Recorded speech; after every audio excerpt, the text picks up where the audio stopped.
तत्पश्चात धर्मराजा सम्राट अशोक, बोधिसत्व बाबा साहब, इनके प्रति हार्दिक कृतज्ञता ज्ञापित करते हुए नमन करता हूँ। यहाँ पे उपस्थित हमारे बंदेगण, सभी धम्म के प्रति श्रद्धावान उपासक उपासिकाएं,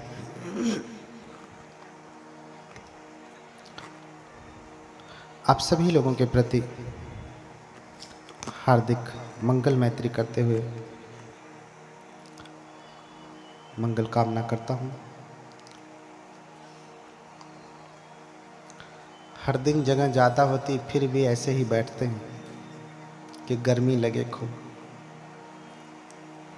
थोड़ा सा पीछे सरका जा सकता है, जगह तो बहुत है।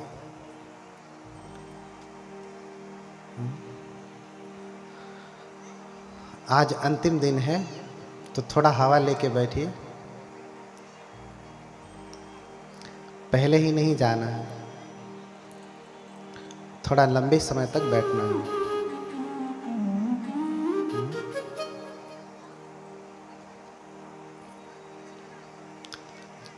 कल की कथा में सुना कि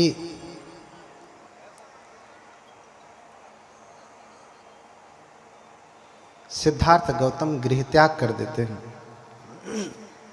क्यों?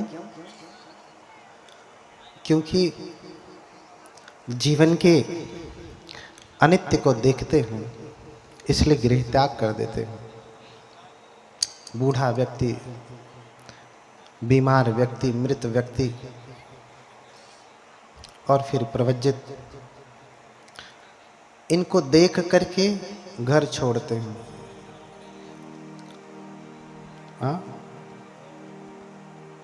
हम और आप घर छोड़ नहीं पाते, हमने छोड़ दिया। आप घर नहीं छोड़ पाते, क्यों? क्योंकि अनित्य भाव जगा नहीं और मैं मेरे का भाव छूटा नहीं। इसलिए इस उम्र तक भी घर छोड़ना कठिन हो जाता है। भाव भी नहीं आता कि कम से कम भाव आए। भाव तब आता है जब घर का भाव बिगड़ता है, तो मन करता है अरे छोड़ ही दें घर। सिद्धार्थ गौतम सब समझते हैं कि पत्नी पुत्र ये कोई भी मेरा नहीं। बार बार मन में विचार आता है तो छन्न से कहते रहते हैं, गोपा मेरी है क्या? गोपा उनकी पत्नी यशोधरा, क्या गोपा मेरी है? गोपा मेरी है क्या? क्या गोपा मेरी है सच में? अभी पुत्र भी हो गया है। राहुल मेरा है क्या? हाँ, क्या गोपा मेरी है? राहुल मेरा है? मेरा मेरा कहता रहता। जब से जगा, जब से आंखें खुली तब से क्या क्या बोलते हैं? मेरा मेरा, मैं।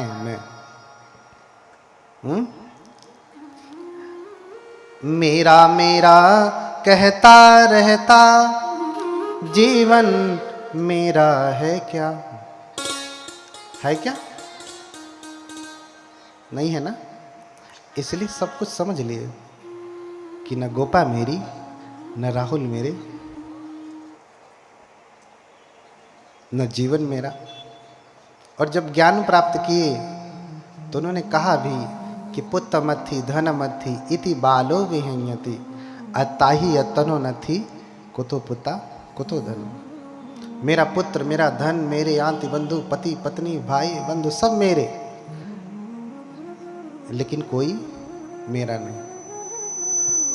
इतना तक कहते कि अत्ता ही अत्तनोन्नति, मेरा शरीर मेरा नहीं है क्या? नहीं। जैसे उस दिन मैंने बताया ना, आपका शरीर है तो आप कह दीजिए एवं में रूपं हो, तो मेरा रूप ऐसा हो जाए खूब सुंदर, हीरो जैसा, हीरोइन जैसा। नहीं होता, क्योंकि मेरा तो मेरा कोई नहीं है। इसलिए घर छोड़ दिया और जाकर के तप करने लगे। गुरु ढूंढते हैं पहले तप के लिए, अलार कलाम उद्दक रामपुत्र,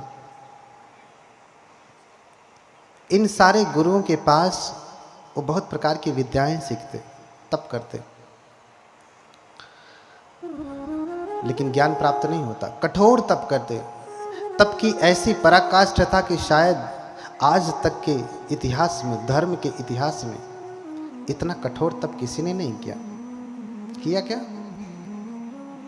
आपने देखा होगा कभी कभी भगवान बुद्ध की तस्वीर, जिसमें उनके शरीर में सिर्फ ढांचा दिखाई देता है हड्डियों का। बहुत लंबा तप है उनका। तप कैसे करते हैं थोड़ा सा समझ लें। अक्सर लोग भोजन को छोड़ना तप समझते हैं। भोजन छोड़ दिया तो तपस्वी हो गए, व्रती हो गए। भोजन छोड़ा, बाकी सब पकड़ा, सारी बुराई है, लेकिन क्या है? तपस्वी। पहले भी ऐसी प्रथा थी कि तप करिए, भोजन छोड़ दीजिए, न अन्न ग्रहण करिए, न जल ग्रहण करिए, न फल करिए, तो भगवान आपको मिलेंगे। और सिद्धार्थ ने भी ऐसा ही किया, पूरा तप किया।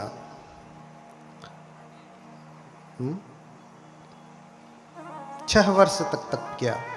और तप की प्रक्रिया क्या है, कैसे कैसे तप करते हैं, तो वर्णन मिलता है। विनीत विक्रम जी ने बड़ा सुंदर वर्णन किया है। कैसे तप करते? चक्र प्रथम महले ही हारा, रात दिवस मह कहीं बारा।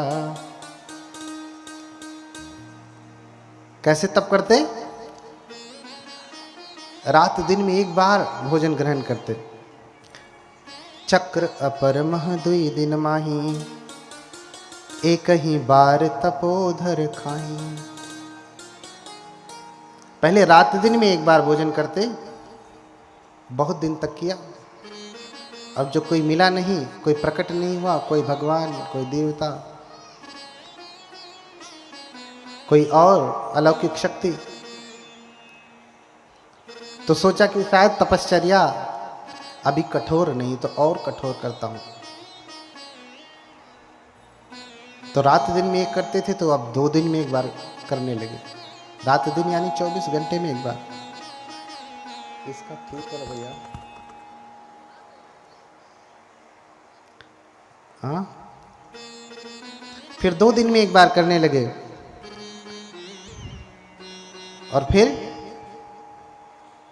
3 4 पुनि 6 दिन बीते, ले ही आहार उदर अतिरिते। 2 दिन के बाद फिर 3 दिन में एक बार, फिर 4 दिन में एक बार, फिर 5 दिन में एक बार, फिर 6 दिन में एक बार। तपश्चर्या बढ़ाते गए। इतनी कठोर तपश्चर्या करने लगे कि आज तक किसी ने ऐसा नहीं किया।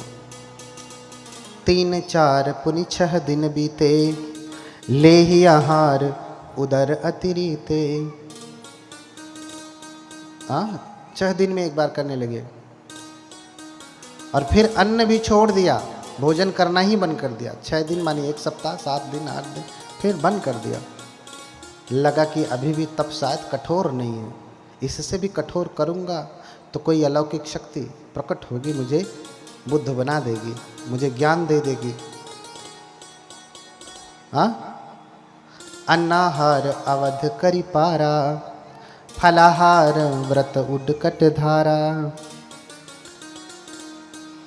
अन्न को छोड़ दिया, फिर फल खा करके रहने लगे। और कितना फल खाते थे?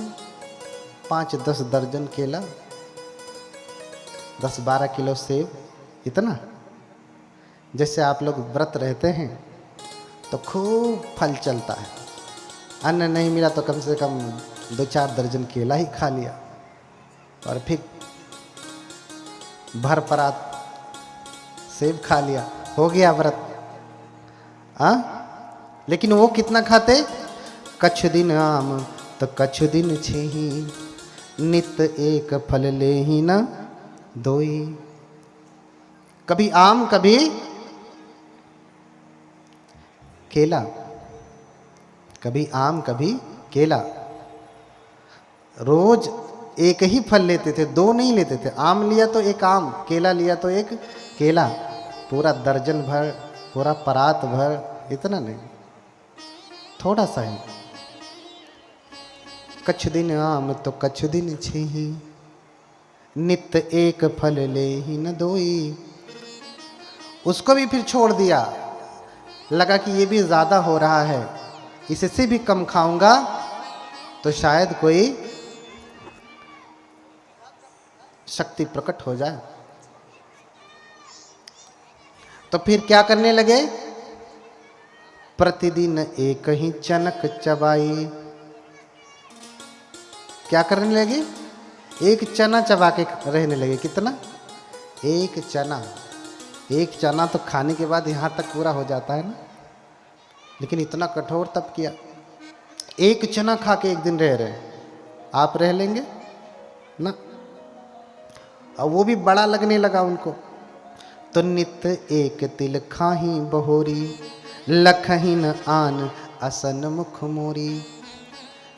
एक तिल खा करके रहने लगे। कितना कठोर था। मैं बहुत छोटे में बता रहा हूँ, शॉर्ट करके बता रहा हूँ तपश्चर्या, क्योंकि आज ही है। हाँ,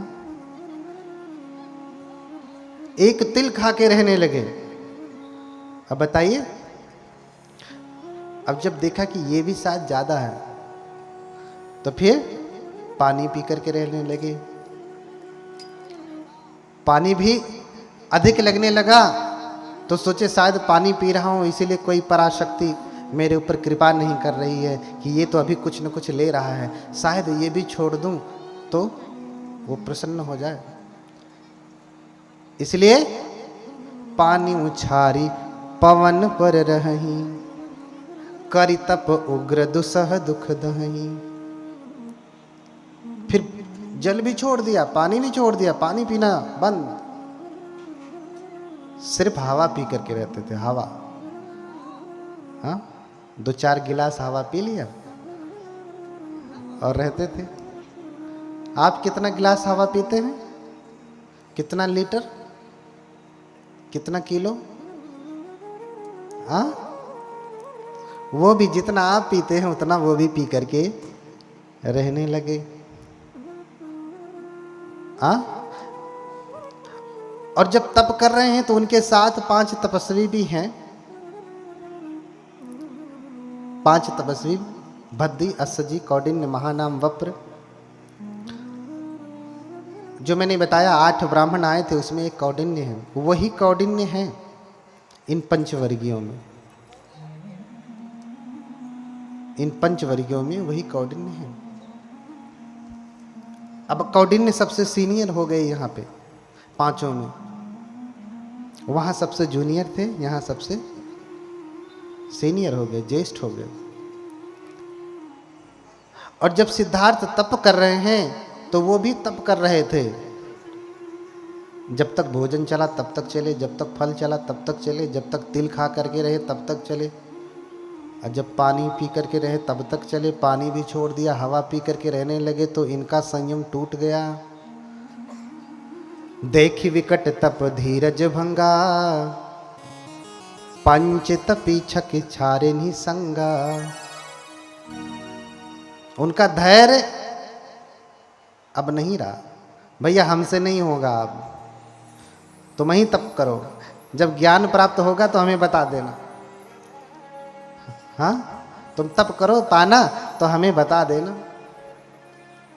हाँ, देखी विकट तप धीरज भंगा, पंच तपी छकी छारे निसंगा, तजहिन गौतम निज तप घोरा, अटल रहे संकल्प कठोरा। वो तो भाग लिए, लेकिन सिद्धार्थ तो भगौड़े थोड़ी ना कि भागेंगे। मैंने पहले ही बताया, घर छोड़ करके भाग करके कोई भगौड़ा होगा, बुद्ध नहीं हो सकता है। आपके घर में झगड़ा हो, झगड़ा छुड़ाने के लिए कहिए भैया मत झगड़ा करो, मैं यहीं घर छोड़ के चला जाता हूँ, सारी झंझट खत्म, अब मैं चला जाता हूँ। और जब घर छोड़ के चले गए तो चलो अच्छा मैं घर छोड़ के आया हूँ, प्रयास करता हूँ बुद्ध बन जाता हूँ। बुद्ध बन जाएंगे? नहीं, जब तक आपकी चेतना जन्म से ऐसी नहीं है, नहीं बन सकते। बुद्ध कोई भगौड़े नहीं है, सिद्धार्थ कोई भगौड़े नहीं है। तजहिन गौतम निज तप घोरा, अटल रहे संकल्प कठोरा। अपने संकल्प पर अटल रहे कि नहीं, चाहे कुछ हो जाए, चाहे कुछ हो जाए मैं तब छोड़ूंगा नहीं। और शरीर इतना सूख गया, इतना सूख गया, ये क्रिया करते करते करते 6वां वर्ष चलने लगा। 6वां, 5 वर्ष बीत गए, 6वां वर्ष चल रहा है।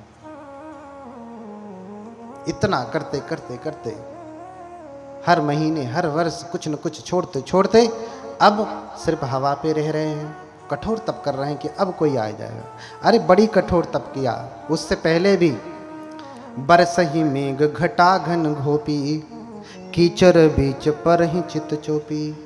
जब घनघोर वर्षा होती थी बारिश के समय में, तो घर में नहीं जाते थे, कुटिया में नहीं जाते थे, बल्कि कीचड़ में ही लेट जाते थे। तप करते थे कि हो सकता है अब कोई पराशक्ति मेरे ऊपर कृपा करके प्रसन्न हो जाए तो मुझे कोई ज्ञान दे दे। जेठ मास मह बसन बिहाई, तप्त रेत पर लेट ही जाए। जब जेठ के महीने में, मई जून में भयंकर गर्मी पड़ती है ना, उस समय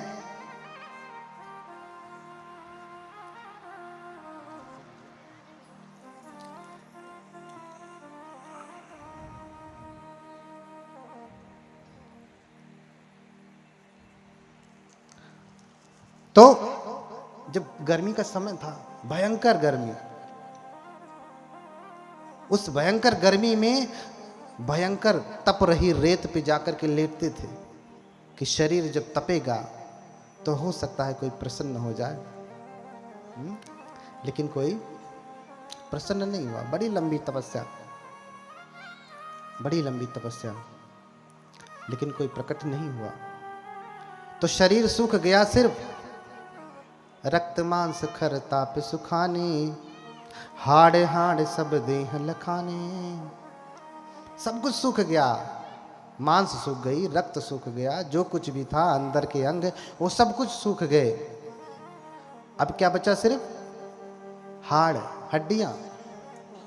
हड्डियां पूरी एक एक आप गिन सकती हैं। जैसे कभी कभी कोई बच्चा कुपोषण का शिकार हो जाता तो उसकी हड्डियां गिन लेते हैं ना, बिल्कुल वो तो फिर भी ठीक होता है।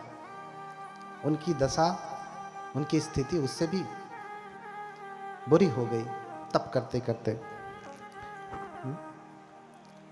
उससे भी बुरी हो गई। लेकिन फिर भी तप छोड़ नहीं रहे, फिर भी तप नहीं छोड़ रहे हैं। एक दिन जाते हैं निरंजना नदी में स्नान करने के लिए और सोचते हैं कि मैं स्नान करके आऊंगा, फिर से तप प्रारंभ करूंगा। निरंजना नदी में जल बहुत कम है, धीरे धीरे ही बह रहा है। तो जैसे जल के ऊपर कोई पत्ती गिर जाए तो बहाव तेज हो या धीमा हो, पत्ती गिर गई तो पत्ती भी धीरे धीरे बहने लगती है। ये जैसे ही नदी में उतरते हैं, शरीर तो इनका क्या हो गया है? कंकाल। शरीर में शक्ति नहीं है। जैसे ही उतरते हैं, धीरे धीरे पानी के बहाव को भी रोक करके बाहर नहीं निकल पा रहे थे, बहते जा रहे थे जैसे कोई पत्ता पानी के ऊपर बहता हो। बहते बहते कहीं किनारे पर किसी वृक्ष की टहनी लटकी हुई थी जल के अंदर, उस टहनी को पकड़ लेते हैं और फिर बाहर निकलते हैं। एक वृक्ष के नीचे ओट लगा करके ऐसे बैठते हैं, टेक लगा करके, और फिर सोचने लगते हैं कि इस प्रकार से तो मेरा शरीर नष्ट हो जाएगा, मैं मर जाऊंगा और फिर मुझे ज्ञान तो प्राप्त होगा नहीं।